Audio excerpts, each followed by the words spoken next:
자, 저를 한번 따라서 합시다. 성숙, 차별하지 않는 것.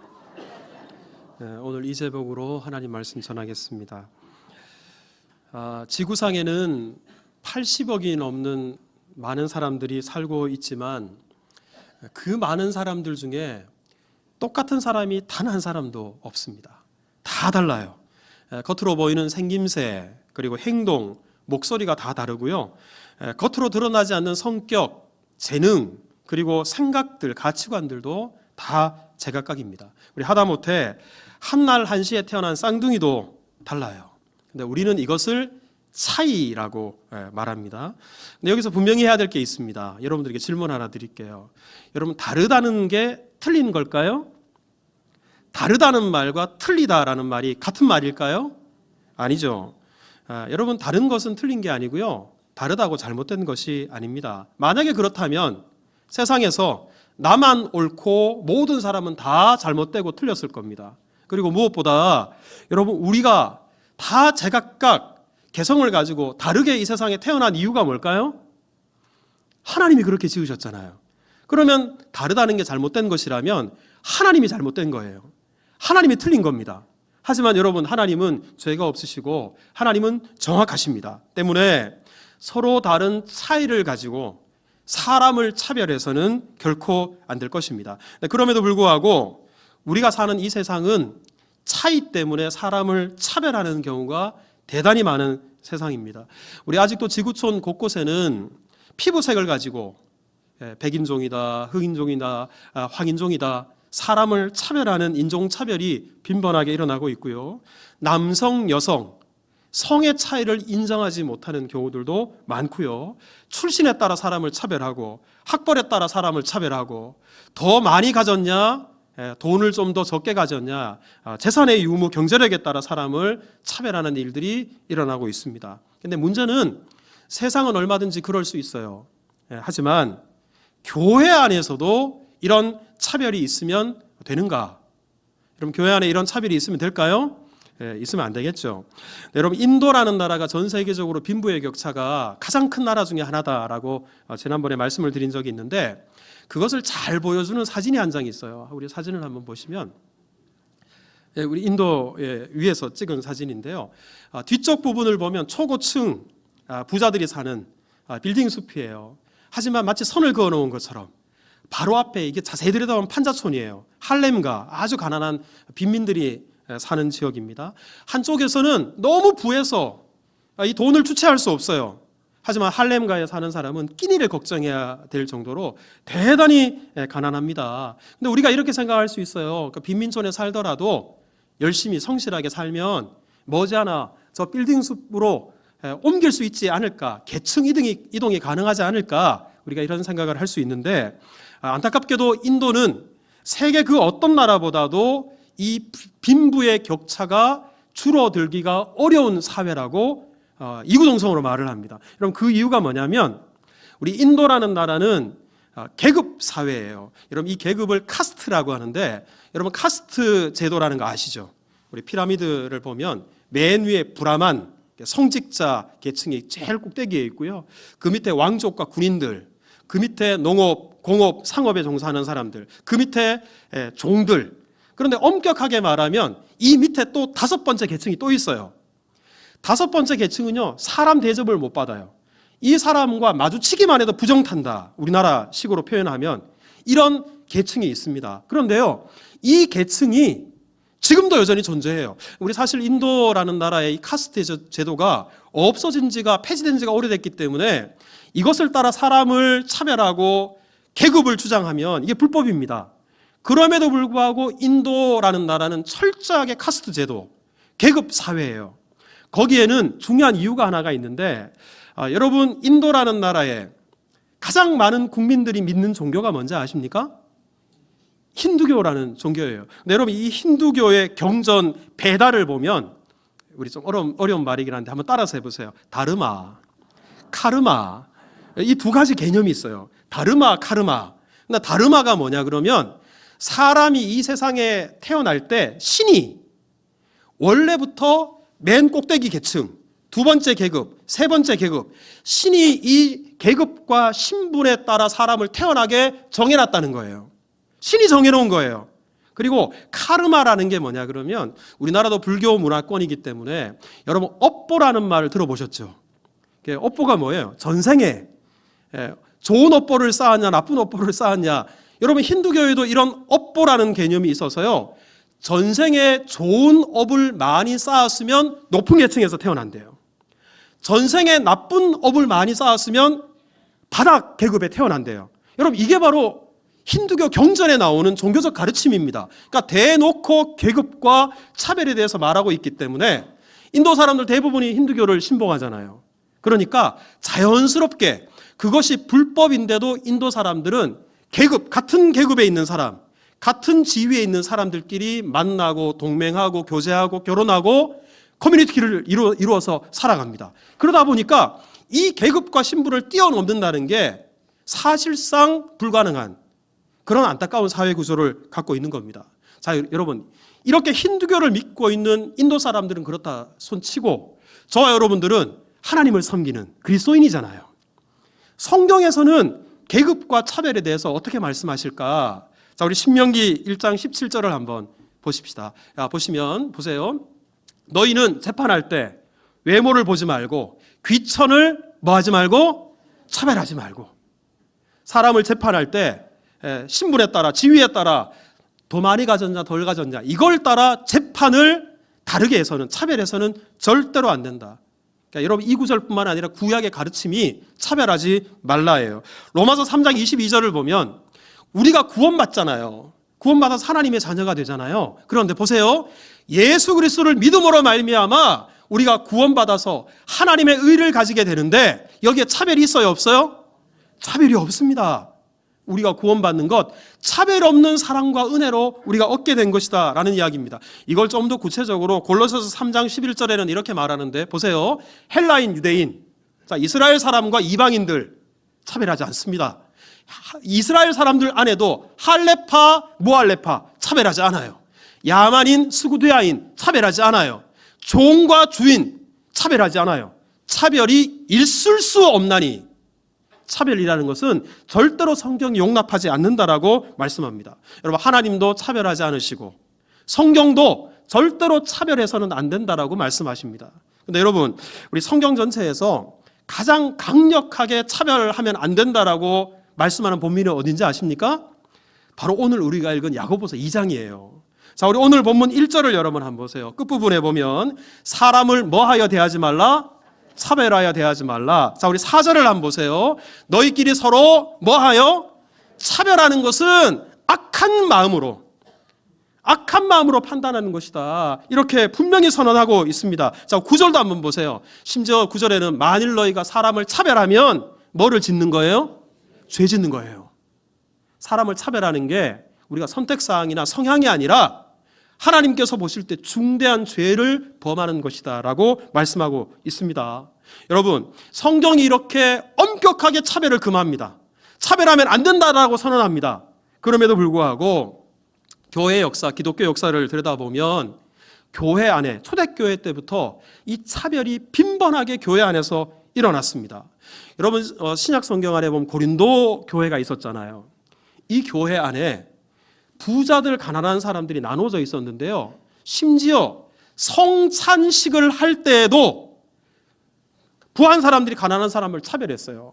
그래서 부자들은 배불리 먹고서 그냥 배가 불러서 배를 두드리고 있고 가난한 사람들은 그 성찬식에 제대로 참여하지도 못할 뿐만 아니라 굶주리는 일이 벌어졌습니다.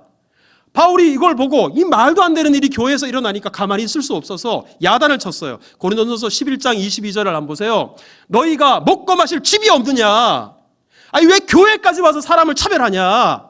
이게 바로 교회를 업신여기는 거 아니냐? 그리고 빈궁한 자를 부끄럽게 해서 되겠냐? 교회 안에서. 바울이 아주 엄하게 꾸짖고 야단을 치고 있는 겁니다. 여러분 오늘 본문 3절도 마찬가지인데 야고보가 당신 초대교회 성도들 그 교회 안에서 실제로 일어났던 일에 대해서 야단을 치고 있는 내용이에요. 여러분 3절 말씀 한번 보세요. 너희가 아름다운 옷을 입은 자를 눈여겨보고 말하되 여기 좋은 자리에 앉으십시오. 가난한 자에게 말하되 서서 예배 드리든지 말든지 저기 발등상 아래 가서 뭐 예배 드리든지 말든지. 마치 여러분 이런 겁니다. 제가 우리 교회 로비에 이렇게 있다가 성도님들이 들어오는데, 우리 예를 들어 용인 시장님이 교회를 딱 들어오신다. 그리고 기업의 회장님이 교회에 들어오신다. 그러면 제가 만사 제쳐놓고 눈썹을 휘날리며 밖에 나가서 아이고 우리 교회를 이렇게 방문해 주셨습니까? 얼른 오십시오. 제가 안내해 드리겠습니다. 그렇게 말하고, 그렇지 못한 남루한 옷을 입고 오는 분들은 아이고 왜 자꾸 교회 기웃기웃거려? 아이 여기 말고 저기 가보세요. 저기도 교회 있다고. 여러분 이런 것과 똑같은 거예요. 여러분 교회가 이래서 되겠습니까? 교회가 세상이랑 달라야 되는데 당시 초대교회 안에 이런 일이 실제로 있었던 거예요.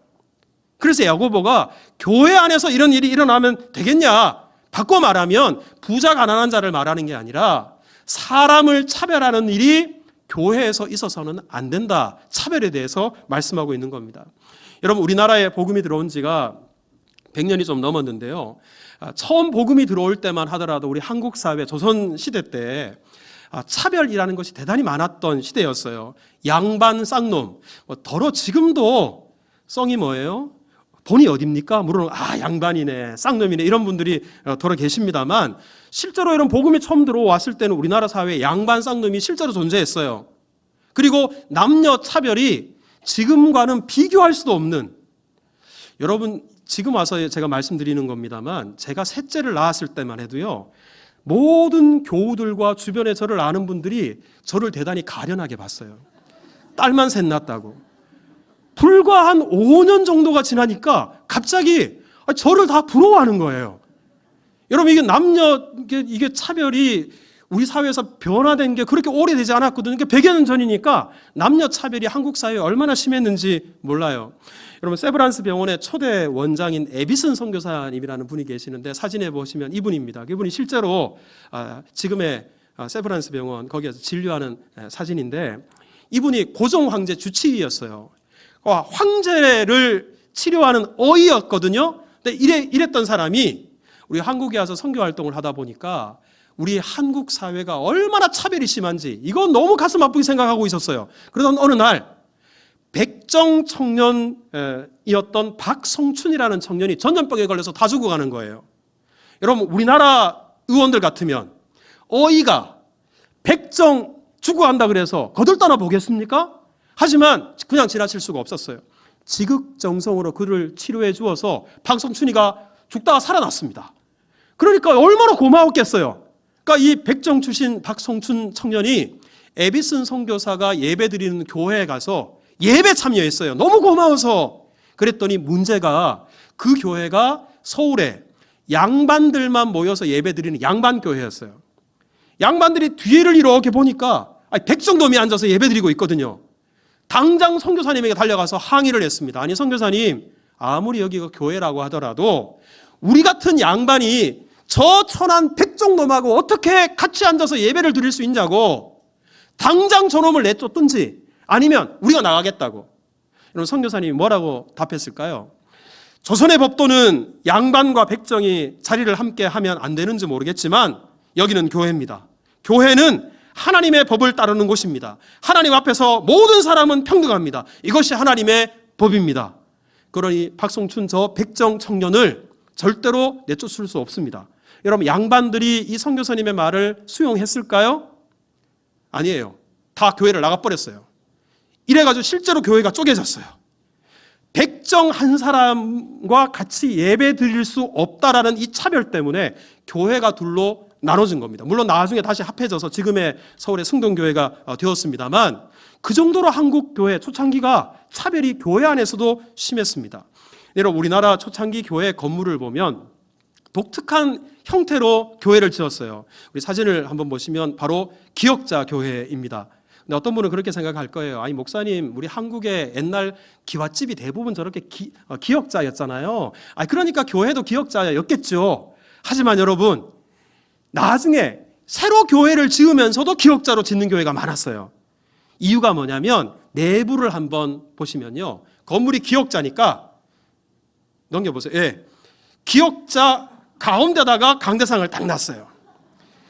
그러면 우리 목사는 이쪽에 있는 사람, 이쪽에 있는 성도 다 목사는 봐요. 하지만 서로는 못 봐요. 근데 왜 이렇게 기역자로 둘로 쪼개놨냐 그러면 그 다음 사진을 보시면 한쪽에는 남자들만 앉아요.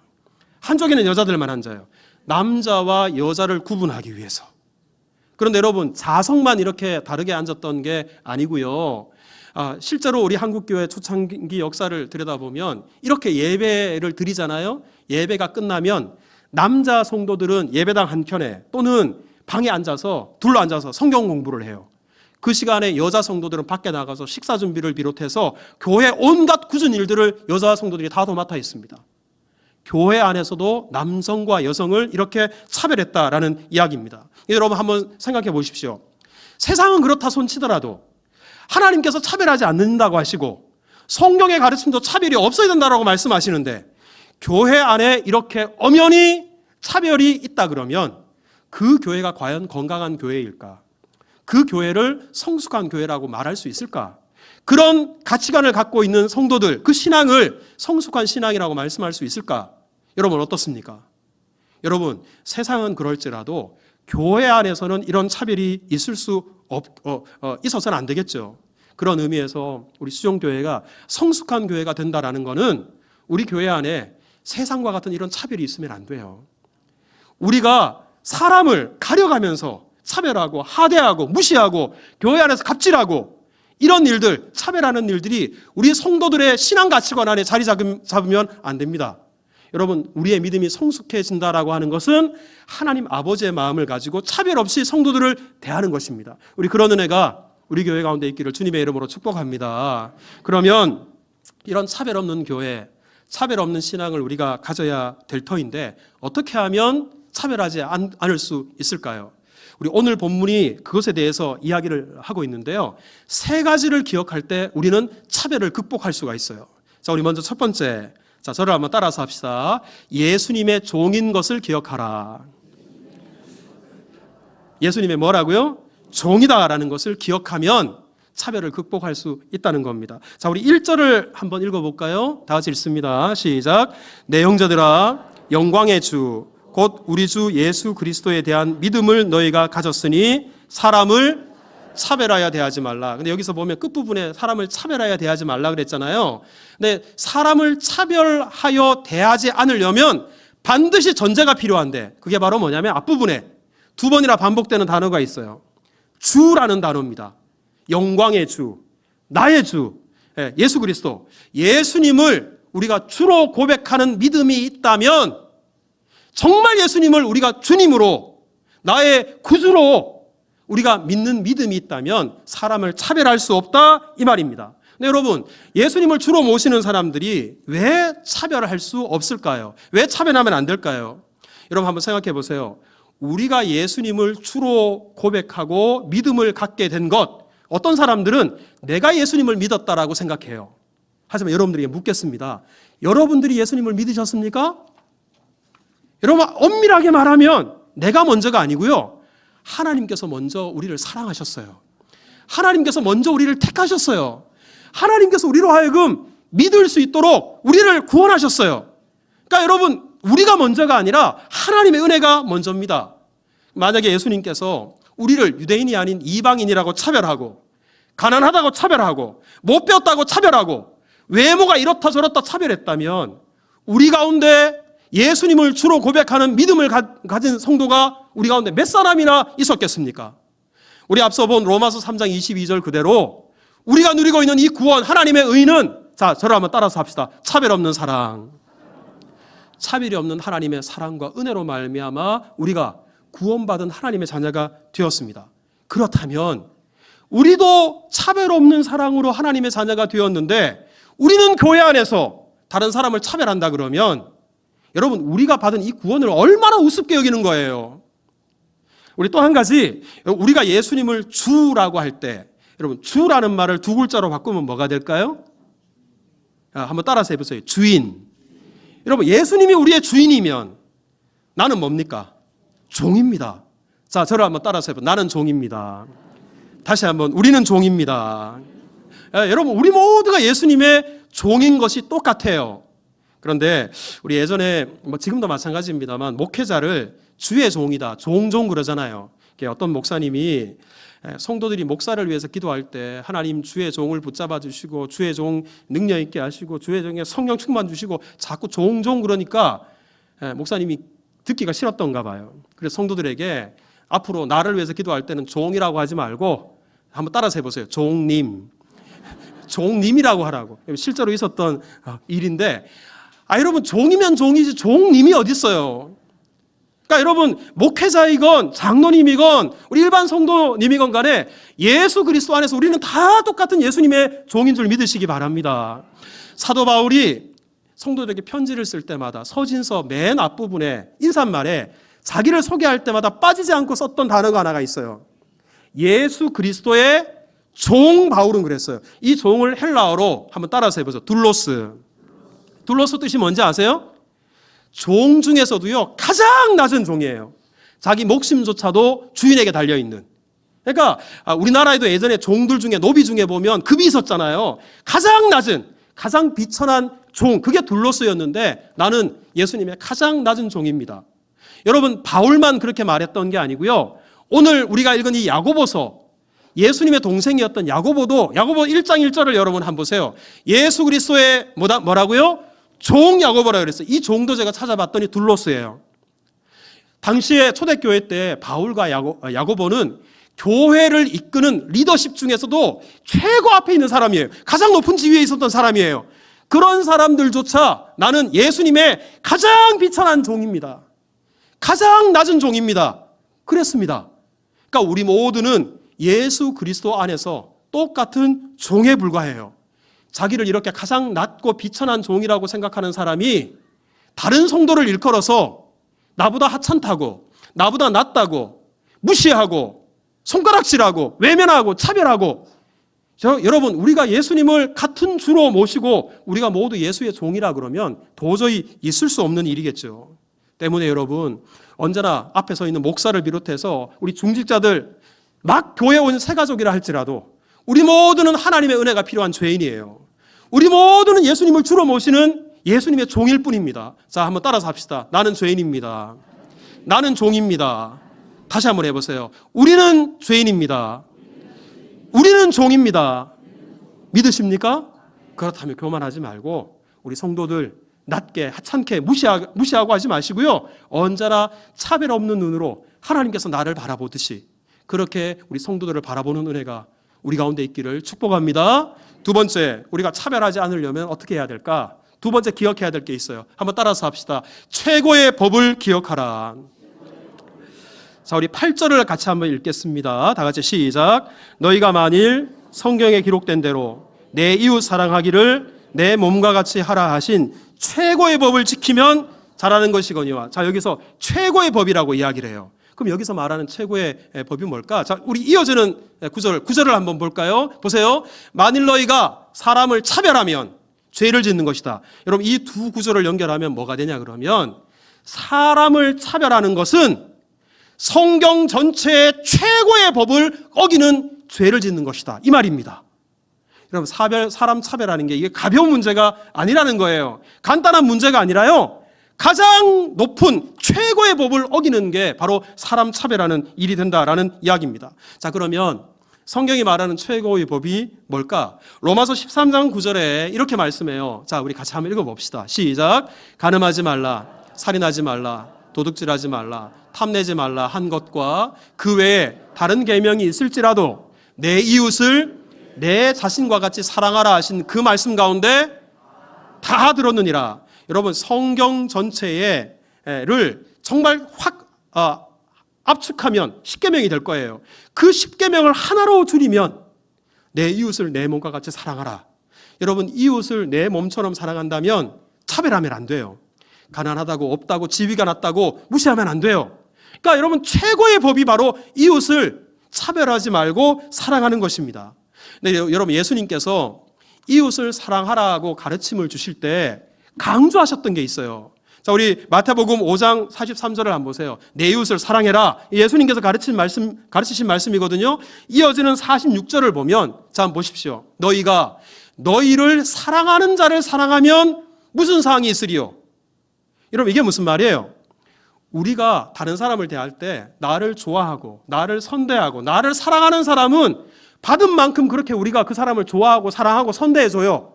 하지만 문제는 어떤 사람이 나를 좋아하지 않아요. 나를 선대하지 않아요. 나를 사랑하지 않아요. 그러면 너도 나한테 그랬으니까 그 사람을 차별해서, 여러분 이것도 예수님께서 보실 때 차별이라는 거예요. 그러니까 여러분, 예수님께서는 나를 사랑하는 사람뿐만 아니라 나를 미워하고 나를 별로 좋지 않게 생각하는 사람일지라도 그 사람을 다르게 대하지 말고 나를 사랑하는 사람 대하듯이 똑같이 차별 없이 대해라. 예수님께서 말씀하신 이웃사랑의 수준이 이 정도예요. 여기서 끝이 아닙니다. 47절을 한번 보세요. 너희가 너희 형제에게만 무난하면 남보다 못하는 더하는 것이 뭐냐? 이방인들도 이 정도는 한다. 여러분 이게 무슨 말입니까? 우리가 예수 믿는 사람이 되어서 내 형제, 즉 우리 교회 식구들끼리 아니면 구역 식구들끼리 나랑 가까이 일하는 사람들끼리 친한 사람들끼리 그 사람들하고만 교제하는 거예요. 그렇지 않은 사람들은 내외하는 거예요. 그 사람들 멀리해요. 이것조차도 예수님께서 보실 때 뭐라고 이야기를 하셨냐면 차별하는 것이다.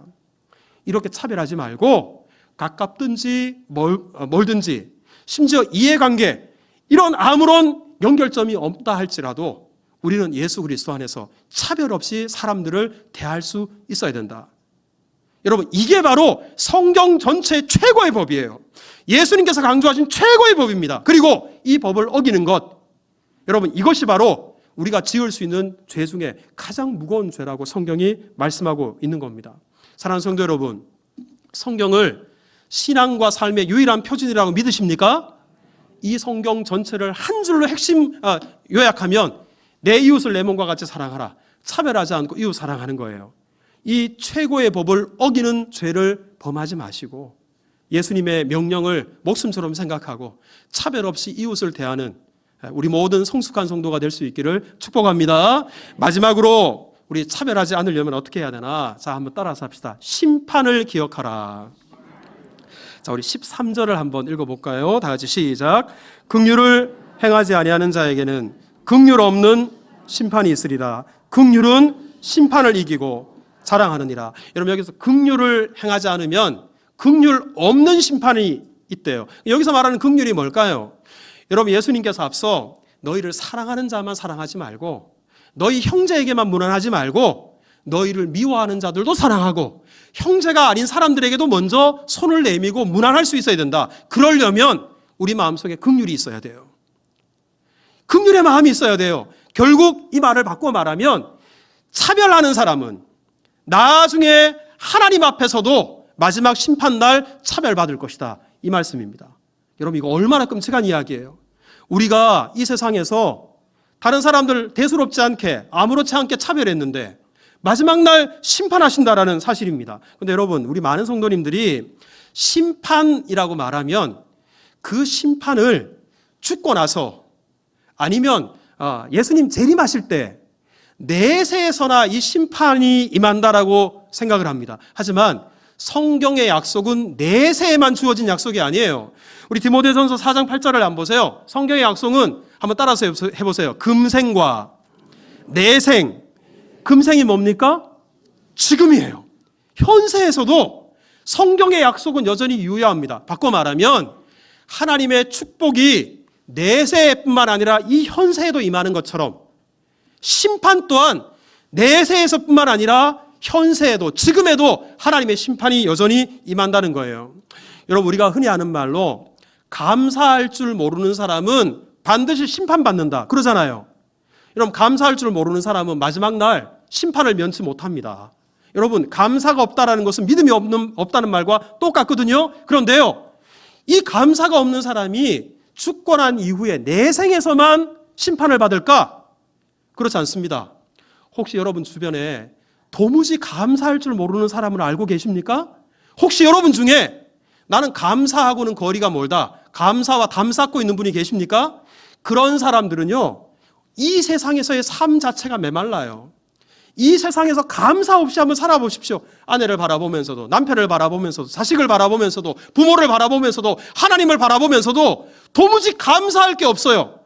얼마나 이 세상의 삶이 고단하고 힘들고 지옥 같은 삶이겠어요. 그러니까 감사가 없는 사람은요, 죽고 나서도 심판을 받지만 이 세상에서의 삶 자체가 심판이에요. 여러분, 이것은 차별하는 것도 마찬가지입니다. 우리가 이 세상에서 다른 사람 차별하잖아요. 마지막 날에 우리가 차별한 대로 하나님이 갚으십니다. 여러분, 마태복음 16장 27절에 보세요. 끝부분에 너희가 행한 대로 차별한 대로 갚으리라. 요한계시록 22장 12절에도 행한 대로 갚아주리라. 우리가 차별한 대로 하나님께서 차별하십니다. 그런데요, 마지막 날뿐만 아니라 이 세상에 살아갈 때도 마찬가지예요. 우리가 교회 성도들을 무시하고 하찮게 여기고, 그리고 늘 다른 사람 편가르기 하고, 그리고 그 안에서 차별의 눈을 가지고 사람을 본다 그러면 그 안에 예수님의 마음이 없는 거예요. 하나님 마음이 없는 겁니다. 우리 하나님께서 그런 사람들에게 은혜를 주시지 않습니다. 언제나 마음이 가난한 사람들, 나보다 남을 낮게 여기는 사람들, 차별 없이 하나님의 아버지의 마음을 가지고 성도들을 대하는 사람, 이런 사람들은 마치 은혜를 받는 그릇을 이렇게 큰 그릇을 준비해 놓은 사람과 같아요. 하나님께서는 그 사람들에게 은혜를 주십니다. 하지만 늘 사람들을 무시하고 특권의식을 가지고 있고 다른 사람을 차별해서 대하는 사람은 마치 그릇을 엎어놓은 사람과 똑같아요. 하나님께서도 그런 사람에게 차별하셔서 은혜를 주시지 않으십니다. 그러기에 여러분, 심판이 있다는 사실을 알면 우리가 이 세상을 살면서 차별하지 않고 살아갈 수 있는 겁니다. 근데 제가 오늘 이 차별하지 말라 이 말씀을 준비하면서 나는 어떤가? 이 말씀을 나는 어떻게 대해야 될까? 저를 한번 점검해 봤어요. 사실 설교 준비하기 전까지만 하더라도 저는 이 차별과 거리가 멀다고 생각했습니다. 나는 성도들 차별하지 않아. 나는 우리 집에 있는 세 딸 차별하지 않아. 나는 차별하지 않는 공정한 사람이라고 저 스스로가 생각을 했어요. 그래서 이거는 내가 들어야 될 말씀이 아니라 우리 교회 성도님들이 들어야 될 말씀이야, 이렇게 생각하고 설교를 준비했거든요. 그런데요, 가만히 말씀을 곱씹어보고 제가 묵상해 보니까 누구보다도 먼저 들어야 될, 이 말씀을 들어야 될 사람이 저라는 사실을 깨달았어요. 우리 얼마 전에 저희 세 딸이 있는데 자주 저한테 하는 이야기는 아닌데 저한테 그래요. 아빠 왜 차별해? 그래요. 자, 여러분, 이 자리에 계시는 많은 부모님들, 제가 묻겠습니다. 여러분들 자식이 하나 이상 둔 부모님들, 여러분 자식을 차별하십니까? 아니죠. 여러분 10손가락 깨물어서 안 아픈 손가락 어디 있어요? 그러니까 저 또한 세 딸이 있는데요, 제 나름대로는 공정하게 똑같이 대했다고 생각을 했어요. 근데 여러분, 문제가 뭐냐면 사실 차별하는 사람은 몰라요. 차별이라는 것은 받는 사람이 정확하게 느끼는 거예요. 나는 아무리 그런 마음으로 하지 않았다, 차별하지 않았다 하더라도 상대방이 차별을 느꼈다면, 우리 아이들이 아빠 왜 차별해? 그랬다면 내 마음은 그게 아니었을지라도 차별한 거예요. 여러분, 그게 여러분, 이거 인정하는 게 대단히 중요합니다. 내가 차별을 했다 인정해야 차별의 연약함을 극복할 수 있어요. 근데 여러분, 우리가 왜 차별했다라고 말할 수 있냐 그러면, 우리가 아무리 자식을 다 사랑한다고 하지만 우리 중에 완전한 부모는 아무도 없습니다. 우리 중에 하나님처럼 완전한 사람은 없어요. 다 연약한 부모고요, 연약한 사람이고요, 죄인일 뿐이에요. 그러니까 내 기준으로는, 내 입장에서는 공평하게 대해줬지만 받는 사람이 차별을 느꼈다면 우리 가운데 부족함이 있었어요. 우리 가운데 연약함이 있었어요. 여러분, 이것을 인정할 때, 그때 비로소 우리는 차별을 극복하는 삶을 살 수 있어요. 그럼 제가 우리 집에서 우리 딸한테만 딸들한테만 좀 차별을 했을까? 사실 우리 딸들이야 저한테 차별을 느끼면 아빠 왜 차별해? 따질 수 있잖아요. 하지만 제가 그렇게 생각해 봤어요. 우리 성도들 중에 제가 여러분들을 차별했다 그래서 제 방에 찾아와서, 목사님, 왜 차별하십니까? 사람 놔두고, 이렇게 따질 분들이 여러분 중에 몇 분이나 계실까? 여러분 중에 아무도 저한테 그걸 안 따지니까 저 혼자 착각하는 거예요. 나 차별하지 않는 목사야. 하지만 나도 모르게 저도 부족한 목사이고 연약한 죄인일 뿐이어서 우리 성도들이 얼마든지 차별을 받았다라고 느낄 수 있었겠구나. 제가 우리 성도들과 교육자들을 놓고 보면, 물론 성도와 교육자는 달라요. 하지만 제가 교회 담임 목사인 이상 여러분들도 목양의 대상이고, 그리고 우리 교육자들도 목양의 대상입니다. 그런데 때로 우리 교육자들이 그런 마음을 느끼지 않을까? 우리 담임 목사님이 왜 성도들을 대하는 것과 교육자들을 대하는 게 다를까? 왜 우리를 차별할까? 교육자들이 이런 마음을 가질 수 있었겠다. 우리 어르신들 중에는 아니 우리 목사님은 왜 젊은 사람들은 그렇게 좋아하면서 젊은 사람들을 볼 때는 얼굴이 활짝 피면서 왜 우리 늙었다고 우리를 무시하나 왜 차별하실까? 이런 생각 어르신들이 하실 수 있겠다. 우리 새가족들은 우리 목사님은 우리 교회에 10년 이상 20년 이상 오래 계셨던 분들 그분들 더 좋아하고 이제 막 교회에 온 새가족들이라고 좀 왜 차별하실까? 우리 새가족들 중에는 그렇게 생각하실 수도 있겠다. 형편이 좀 어려운 분들은 우리 목사님은 헌금 많이 하는 사람 좋아하시나 보다. 그렇게 생각하실 수 있겠다. 교회에서 일을 많이 하시는 분, 하지만 형편이 안 돼서 일을 많이 하지 못하시는 분, 우리 목사님은 교회 일 많이 하시는 분들만 더 좋아하시나 보다. 우리 성도들이 얼마든지 그렇게 느끼실 수 있겠다. 왜냐하면 제가 주의하고 조심한다 하더라도 제 연약함과 부족함 때문에 불안할 수 있기 때문에 여러분, 저 또한 제가 가만히 생각해 보니까 우리 성도님들한테 차별하는 이 최고의 법을 어기는 죄를 범해 왔겠구나라는 생각이 들었어요. 이 자리를 빌어서 여러분들에게 혹시나 그런 차별을 느끼셨다면 정중하게 제가 용서의 말씀을 구합니다. 그리고 하나님 앞에 회개하게 됩니다. 그리고 부족한 사람이어서 하나님 우리 성도들 한 분 한 분 대하면서 차별 없이 대할 수 있도록 내 마음을 다스려 주옵소서 기도하게 돼요. 여러분, 하지만 저뿐만 아니라 여러분들 또한 마찬가지입니다. 완전한 부모님 여러분들 중에 한 사람도 없어요. 여러분들도 모르게 자식들 얼마든지 차별할 수 있다는 것을 인정하십시오. 여러분들 중에도 성도들 나 똑같이 대했다고 하지만 얼마든지 지금까지 차별하며 살아왔다는 거 인정하십시오. 그리고 하나님 앞에 회개할 때 차별하지 않는 성숙함, 예수 그리스도의 마음을 품은 성숙한 신앙을 소유하게 될 것입니다. 우리 가운데 그런 은혜가 있기를 주님의 이름으로 축복합니다.